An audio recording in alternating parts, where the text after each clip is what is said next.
In this video, I'm going to share my income from age 22 and age 29, and by the end of this video, I'm going to share one money lesson that really changed my perspective on income. So a little bit about myself. My name is Haris and I'm the founder of EduGrow, and I help tutors to grow their business. So I started, after national service at the age of 22. So essentially, after national service, I was working part-time in this place called Gardens by the Bay, and my roles are, telling people not to touch plants. At the same time also, realistically, I was also assisting to set up any events out there as well. So that is my part-time job, because at the same time, I was also learning or studying psychology degree, and it was part-time as well. So on average, I was earning $1,000 a month, and that's roughly around $7 per hour. So it was a part-time job essentially. So guess what I did at age 23? The same thing, right? And essentially my per hour hourly rate increased from $7 to $7.25. Wow, all right, that's a lot. And I was doing the same thing. And I come to a point where I realized that I don't want to do this, because my plan back then was, I had a 4-year degree. Even though it was part-time, I could make it full-time and finish it in 4 years. But I realized is that, am I going to go through every single month, earning $1,000 per month, learning psychology? And I've already researched that in psychology, it's there's a lot of people learning, way smarter than me, people smarter than me learning psychology, but there's not a lot of jobs that require psychology skills. That's why I realized I made the jump to join a coding bootcamp at age 24. So I quit my part-time job, I quit my university, and I joined the coding bootcamp. And then after the coding bootcamp itself, I actually started interning in this, tech education company, essentially an education company that teaches tech. And then I was earning $1,000 a month, and that's full-time as well. So it's not part-time, it's full-time. So for 40 hours per week or 160 hours per month, that's roughly around $6.35 per day, which is actually less than what I originally was earning in my part-time job. But essentially, what I learned is that my priorities back then was to really get the experience, hang around with people who are in the coding space, learn from them. I was learning people younger than me, and essentially I don't really care about age.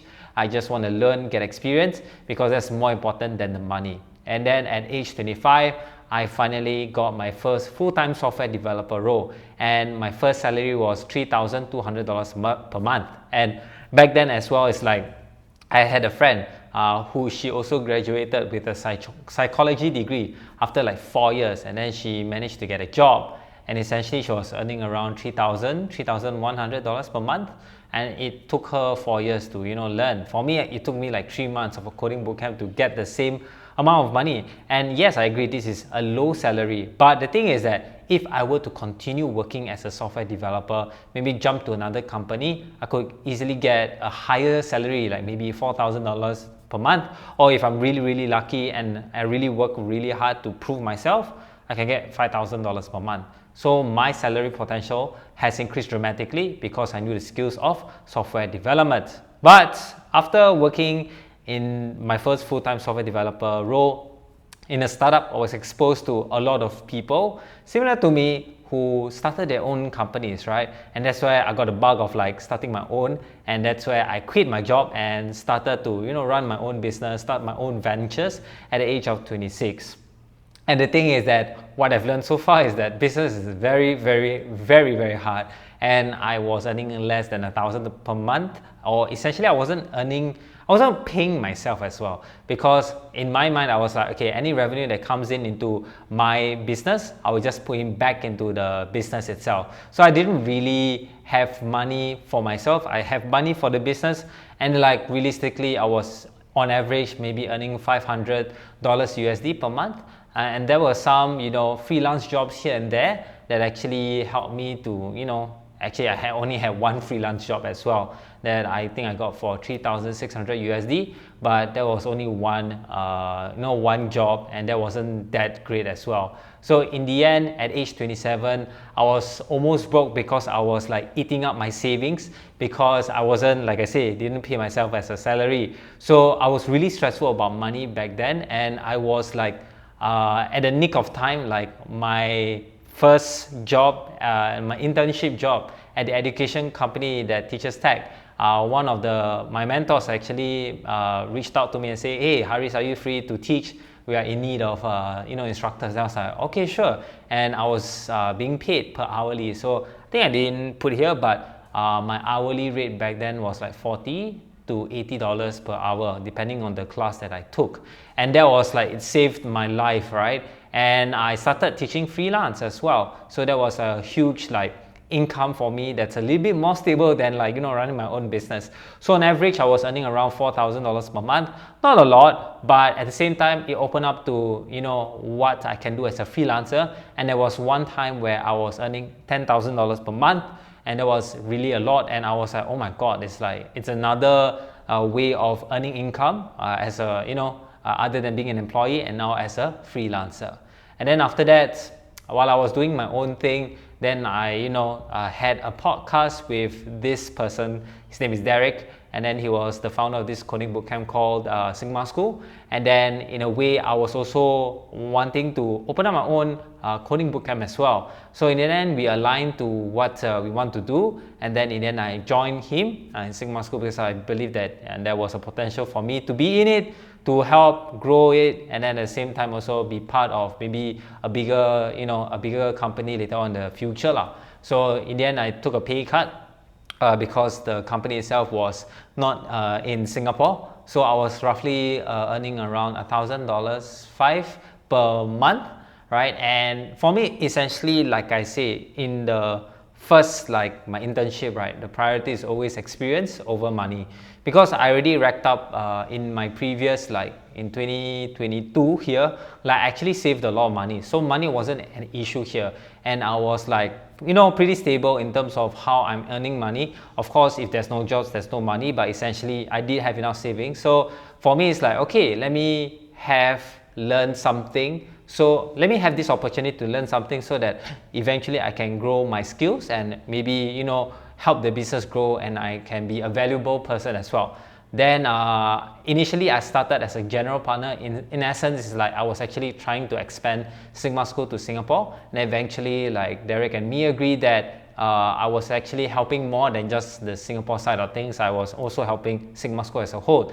Therefore, I was then roped in to be the head of operations in Sigma School, and my increase it's a bit, but if you were to translate to the actual money that I was earning, it's pretty good. Like I could live on my own, I could enjoy the side things. Like so, roughly I was earning around $1,600 per month, and that's where I really learned a lot on operations, where I had to hire a team. I had to make sure that there are processes around, try to centralize a lot of things inside the company. And that's where like I think where I slowly get to know my strengths in terms of in a business.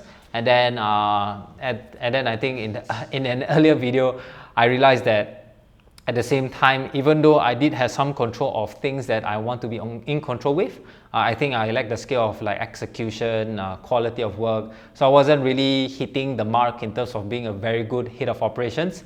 And I realized also in the end I wanted all the control of a business. So as a head of operations, you only have part control, which is just operations, but I want the full control, the culture, hiring, and then the direction of the company. So that's where I realized that, okay, let's part ways. So eventually I quit Sigma School to do my own thing, which is what I'm currently doing now. So essentially you could see that in essence, I never really care about money in terms of like, of course money is important because you need it to survive, right? You need to buy food.